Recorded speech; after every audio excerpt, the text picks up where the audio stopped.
Okay, we are just about ready to switch gears now. I've given the foundation, which is kind of the background, right? It sets the scene for what we're going to talk about. I don't think you want to hear about this all day because in reality, it's good to know this, but how do you trade this? Now we're going to switch to the methodology. I'm going to spend just a couple more seconds on the retail trader chart and the pitfalls, but now we're going to go into how we're going to actually get the edge in trading by going to the Wyckoff methodology. So here's the retail trader traps applied to this chart. Even though this sounds simple and basic and yeah, I know that, get on with it, it's not, right? It's not, because people don't understand this. You guys are at a higher level, I think, in this group from most people because you meet every month and you've got people coming in here. But even at understanding, actually hearing somebody say it, the difference between hearing them say it and understanding it, two totally different things. Because you might be sitting in your mind saying, I've already heard this when you get into the meat.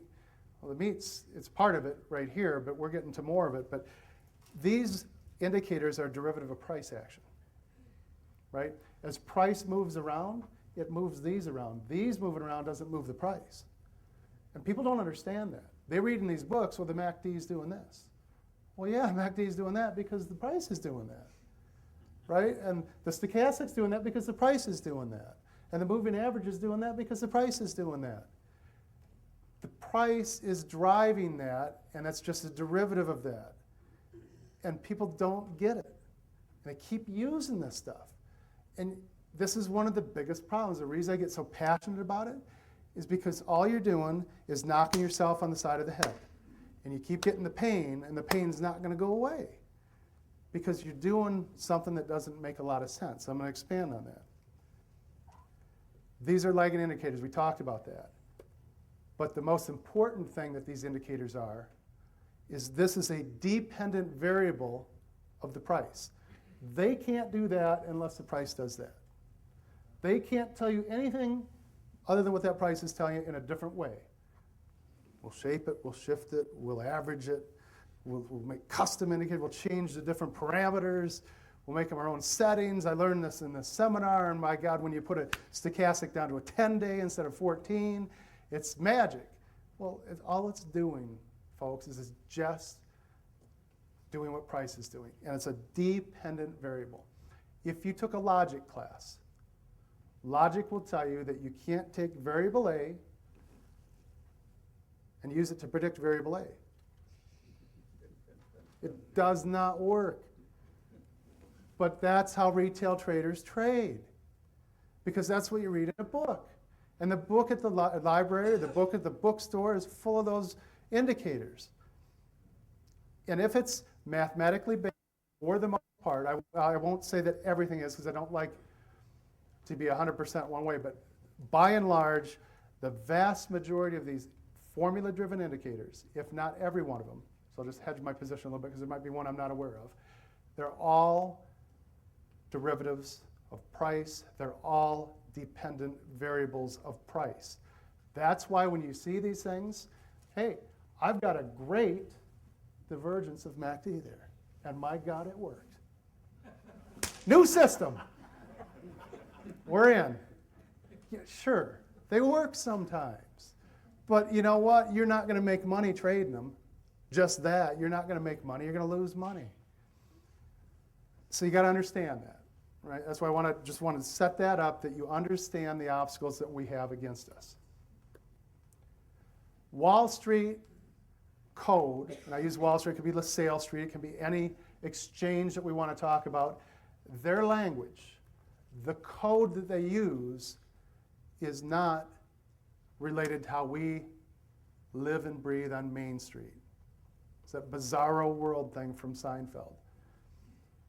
And the analysts got in trouble from this. If you think about back in 2000, analysts upgrade.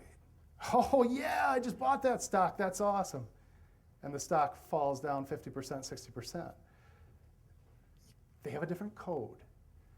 And the media is used, and I'm not saying the media is part of this. Please don't take this that this is some conspiracy with the media. I don't think they know even what they're saying. They're looking for a story, right? I don't think I brought the paper that I was going to bring. Yeah, I didn't. If you looked at the USA Today yesterday when I was in the plane flying out, Continental Airlines, laying people off, doing all this stuff. Horrible. My God, you read that article, you say, whoa, that's bad news. Don't want to own any airline stocks. Look at airline stocks now, they're being accumulated. Beginning of being accumulated. I'm not telling you as a recommendation to go buy airline stocks today. I would tell you to very much start watching them. If you trade a 401k, that you can buy individual stocks. If you trade stocks in general. When we see this stuff hit the paper, you can take the bizarro world approach. That if it's bad in the paper, it probably is pretty good. And we got to start watching it. If it's good in the paper, it's probably pretty bad. But their language is different than the language that we talk and we communicate with each other every day. That's why we as the herd, not we hearing the message today, but we as the herd will never get this. We're never going to understand this, that Wall Street is doing this. Number one, because people don't want to believe it.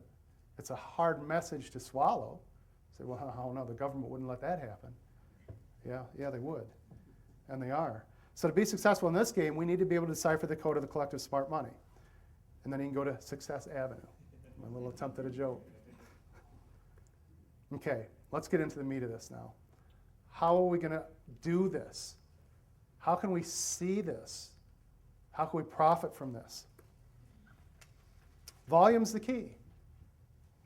Right? The key to one very important thing, and that's the key to understanding which side of the market the smart money is on.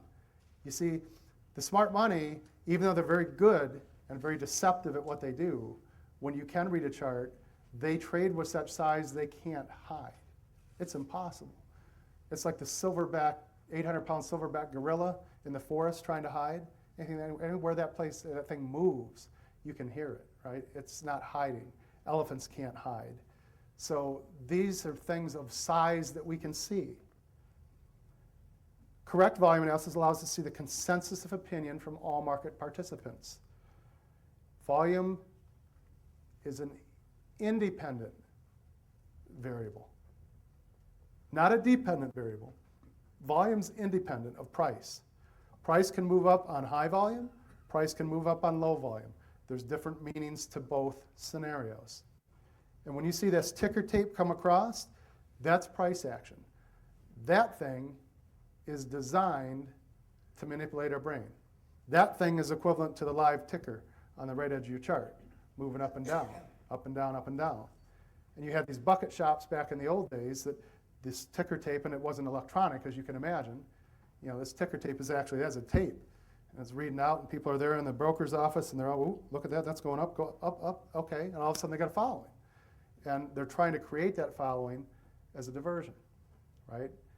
And here's what you need to look at. You need to put on your chart volume bars in the bottom. Now, let me explain these volume bars. This is eSignal, right? eSignal is just a regular charting package. There's nothing special about it. But the way I've designed this is if you've got a blue volume bar, blue volume denotes that it's higher volume than the previous bar. So if it's 2 volume bars, let's come right over here, right down here, if you can see my arrow. That volume bar is bigger than this one, and then this one's bigger than that one. So that's all that's indicating. If it's a red bar, the volume on that bar is less than the previous bar. Simple stuff, right? There's nothing high-tech about this. But one thing that I want you to notice, your eye to notice right away on this, is this. See all this activity at the bottom? Come over here, see all this activity at the bottom? That's where the transfer of ownership happens. That's where the retail traders involved and the professional traders involved heavily. And they're on opposite sides of each other. And it shows up on a chart almost all the time. Now, when I talked about program trading, it can look like that on a little 5-minute bar and be different. But when you're looking at daily bars, it's a totally different story. That brings a good point up. We need to look at multiple time frames. That's not part of my presentation today, but those of you that follow me know that I'm a big proponent of multiple time frame analysis because you have to see the overall message. You can't take one chart and say, oh, they're doing this. You know, the lower time frame you go down to, a 1-minute chart, is all noise. I know I talked to Ron. I hope you don't mind me saying this, but Ron was trading 30-second charts before. And good luck, right? 30-second charts are all noise. If you want to remove the noise from a chart, let's look at some weekly charts, some monthly charts. I've got some to show you today. Look at weekly and monthly charts, and my God, they're crystal clear compared to a 5-minute chart or a 1-minute chart, because 1-minute charts, 5-minute charts are a lot of noise. That's all they are. There's still meaning. I'll even go down to a 1-minute chart. There's a little bit of meaning if you can read it that fast, but you're going to find yourself, too close to the forest to see too close to trees to see the forest is the message. You're going to be watching this thing ticking all around. You can't trade that way. People try, but they're doing it with the indicators again. Oh, that crossed over. Ooh, that's a buy. Okay. Wyckoff volume analysis. A little bit about Wyckoff, then we're going to get into the methodology, showing the actual rules that you need to apply on the chart, item by item, to understand what these things we're going to talk about. I'm going to talk about the big things that we need to look at from a macro perspective when we're talking about Wyckoff volume analysis. It's not a complete methodology I can give you in a day, but I'm going to give you the meat of what you need to see that you'll be able to leave today with and start analyzing a chart without software. So Richard Wyckoff traded in the late 1800s up to about 1930. In 1931, he produced this Stock Market Institute that I believe started in Illinois. Can't remember the city now, but it's not important. Then it went to Phoenix. I'm not really sure what happened to the SMI. I see there's a website. I think Craig Schroeder is involved in it, but I don't think right now he's selling the course. I don't know why. But it's a good course. I have the Wyckoff course. Right? It can be a little esoteric. There's a lot of jumping the creek and breaking the ice. There's these terms that we're not familiar with, but they're not important today. What I want to show you today is how do we see smart money on a chart. Wyckoff pioneered the study of price and volume. He's like the granddaddy of price and volume. He was so good at it that back in the 1910s and 1920s, he had a following, I believe, of about 25,000 people with his newsletter. I know I made the joke of this last year. The newsletter back in the 1910s and 1920s, it didn't get delivered. He writes it today, and you get it via email. Right? You don't get it tomorrow when he sent it in the mail today. You probably get it in a week. Right? So what his information giving you today about the market today, you get it a week from now. But it's still valid because smart money doesn't usually move that fast. They have to take time to do what they're doing. And what he did is expose the composite man. That's his word. Composite man is the same today as what we call smart money. He exposed their market tactics and maneuvers to the average investor so that they could follow the activity of the professionals and trade in harmony with the professional. Wyckoff taught us there's 4 market stages. Accumulation. Accumulation happens. What are the things they're going to do in accumulation? What do they want? Simple, right? Somebody say it. What do they want? They want to buy it. They want to buy it cheap. And they're going to buy it. And when they want to buy it, they're going to make you sell it. Right? If you own it and they want it, you're going to give it up. At some price, they're going to find the uncle point. They will. And I know it's hard sometimes to conceptualize this, saying, well, how do they know? Well, because we're the herd, right? They apply the stimulus, and there's a predictive response. So all these people have been losing money on the way down. We'll show this on a chart in a second, but you've been losing money, and all of a sudden the point comes where you say, I can't do this. I got to get rid of it. This thing could go to 0.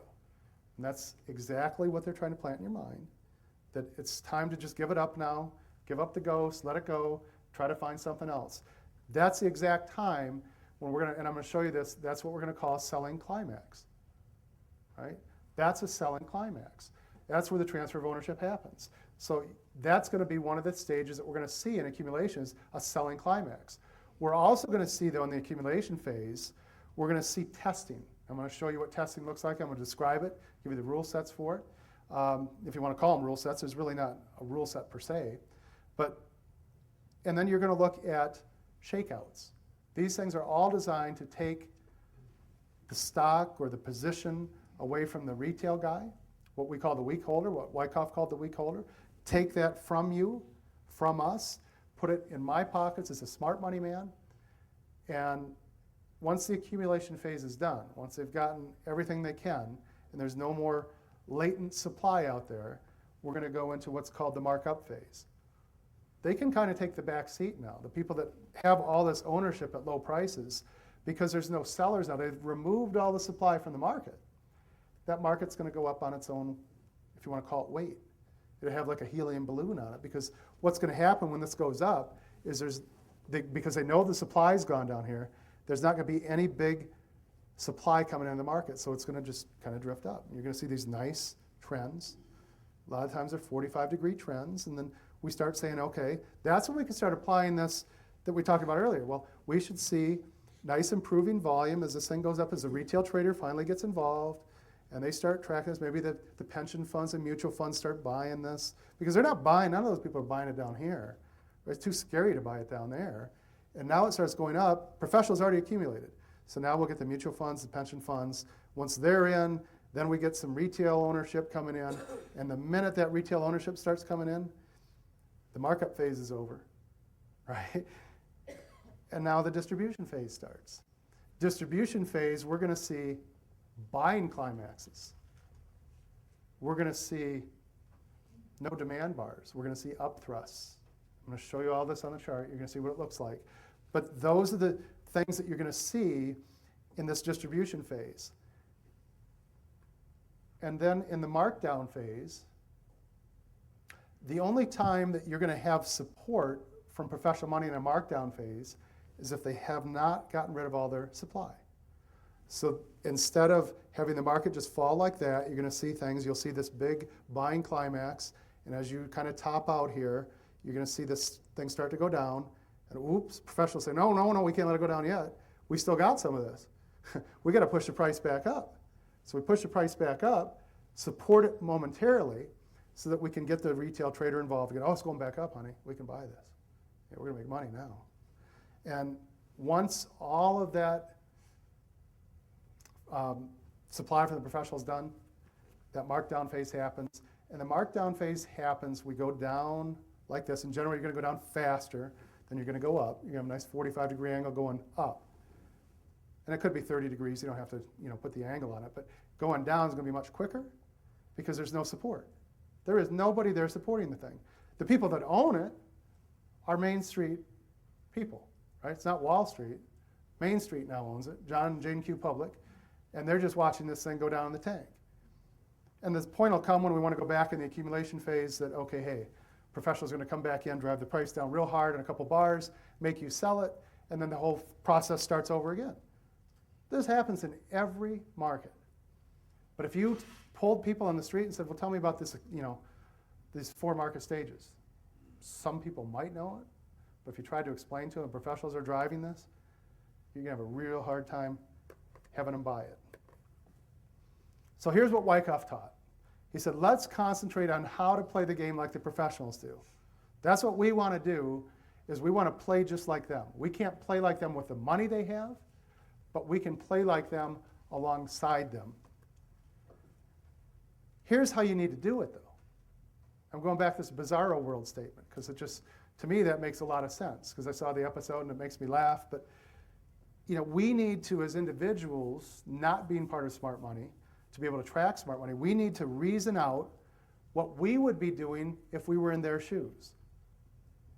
Right? If I've got this accumulated position that now price has moved up, and I really don't want it anymore, but I got a lot of it, how do I get you guys to buy it? There's only one way. You've got to get the retail public involved. You've got to get the herd involved.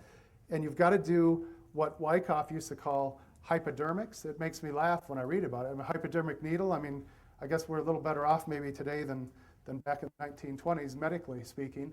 But, they used to put in a dying patient, they'd put adrenaline in them. And that's what he calls the hypodermic. And they say, you get some adrenaline in the market, and then, boy, the thing stands right up, and yeah, baby, I'm feeling good. And then you fall right over and die. That's the hypodermic technique. And it's funny to hear that, somebody saying that, because nobody would use that probably from political correctness today. But, he also called it the whooping up session. You'd whoop it up, whoop up the prices, you get the people involved so you can get rid of your position. But you can't get rid of your position by just selling it because you got too much of it. If you just start selling your position, you don't have anybody to sit there and buy it from you, think about what's going to happen with price. It's just going to fall. So when you understand how they work in the markets, you can follow their movements, you can profit by their efforts. Right? That's the key to this whole thing with Wyckoff, is we want to trade in harmony with them, follow them. They've done all the hard work. They've put all their capital at risk for you to just tag along on their coattails. The reason most people can't do this, though, is it's hard to see. It's hard to do. And it's not always clear, even if you're an expert at this. Right? I can look at a chart, think it's going to do something, and it does something else. Nothing's set in stone. You're not going to win 100% of your trades. But essentially what we're trying to do is we're trying to get the balance of supply and demand from the professional operator, follow that, so we can follow right in their footsteps. We got to see the balance. Is there more supply in the market? Is there more demand in the market? Because the professional trades with all that size, they are in control of the market. And when I say they, it's not like the smoke-filled room where you got guys smoking cigars. They call London up and say, we're going to do this today. That stuff happens, right? But this is dog eat dog, too. I mean, Merrill Lynch isn't necessarily on the phone with Goldman Sachs and saying, we're going to run the price of this up today. You're going to follow us? It's dog eat dog against there, too. But the good thing is we can follow it all on chart. The consensus is right there with volume and price movement. Okay. This is what I said earlier. I said market strength is not what you think it is if you've never heard a Wyckoff presentation before. Market strength actually happens on down bars. Why is that? Remember to reason out what you do in their place. If you want something from the herd, what do you have to induce them to do? You have to get them to sell it to you. How do you do it? It's probably the reverse of the hypodermic. I don't know what you'd call it, the scalpel. I don't know what you'd call it. But you want to drive the price down so that you can accumulate at a lower price. Since the herd's predictable, the professional can start the selling process. When the herd begins a panic selling, and the professional starts to buy these scared sellers. Mass psychology dictates that this panic is reached simultaneously or near simultaneously. You're generally going to see it not on sustained activity of just big drop, big drop, big drop, big drop with big volume all the way down. You're not going to see it like that. That's not the way it's going to look. You're going to see a selling climax. This is important to understand. You're going to all of a sudden see extremely high volume, right? You're going to be able to look at your chart. It's going to be the highest volume bar on your chart. Bar none. There's no way to hide this thing. It's like the silverback 800-pound gorilla. He's walking around now. He's on the loose. You've got to know he's there. So that denotes a transfer of ownership from the weak holders, though. The weak holders are giving it to the strong holders.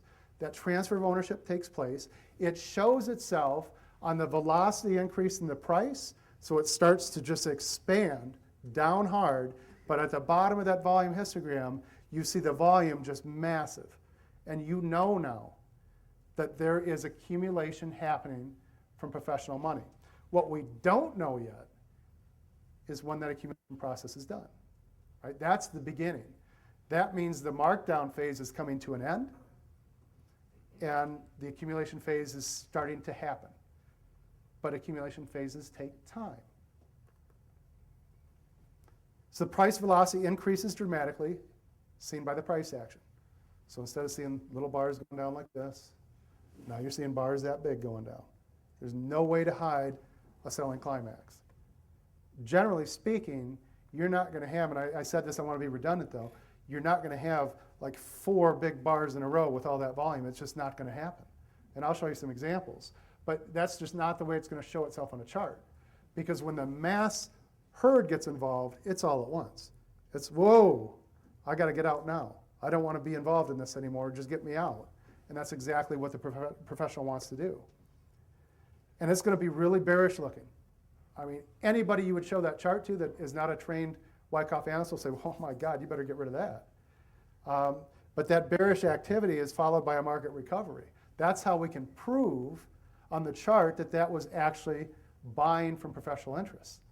Right? If that thing goes down like this, and you can see this happen, it goes down like this, you get a little sideways action, and then you go down again, the accumulation phase isn't over.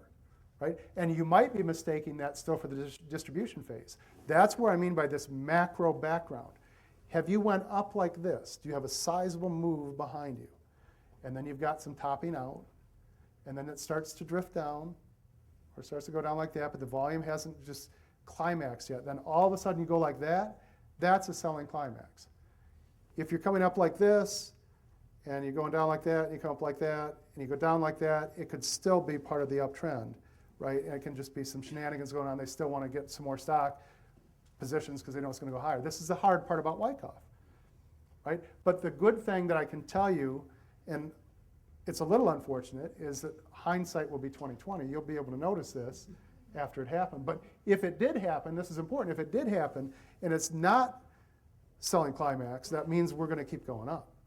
Right? They just wanted to shake people out. We're going to talk about shakeouts in a little bit, but they wanted to shake people out of their positions because too many people were getting involved too quick, and they know there's too much profit potential still left, so they can't have you in there.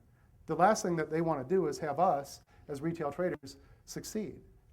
We are who they prey on, right? We are who they make their money from. We can't kid ourselves about that. And the mutual funds, and the pension funds, and the banks, and those people aren't smart money. But that's what a selling climax looks like.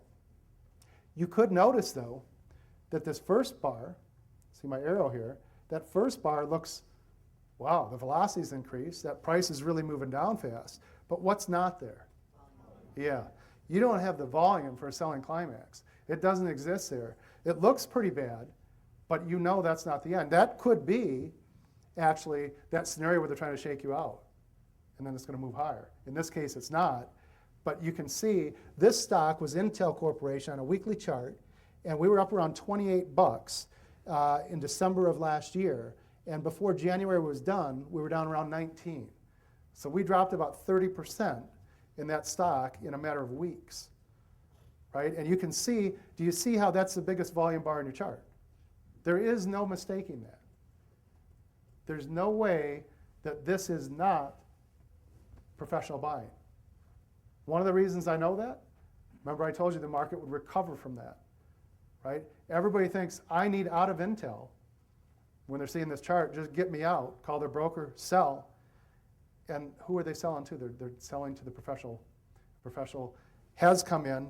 You can see the very beginning of it from the next bar because the market reacts right away. It reacts to it. We've got an up bar. And then we're going to drift down again. Get my arrow back. And we're going to come up and drift down again. And all they're doing here is they're really testing, do we have any more sellers here? Is there any other supply that's going to come on our market? If we start to go in the markup phase now, generally this is quick, right? This is a real quick out of the markdown phase into the accumulation phase. This is not normal. It would be normal in Forex. Forex works like this. But generally on a weekly chart in the stock market, you see a little bit more, let's test for some supply, let's see if we can get the last people shaken out. This is pretty quick, but this is what I mean by I can give you things to look at, but you need to understand that when you look at them at home, I'm showing an example here, but your example at home when you look at 100 charts, it's going to look 100 different ways. But when I say that, you cannot confuse this. This is what you can't confuse right here. That is the biggest volume bar on the chart. You need to always, before you open, or as you open a chart up, you need to look at the bottom of that chart first. Where's the biggest volume bar? What did it do? Was it down bar or an up bar? That's going to be a start, right? That's where we're going to start.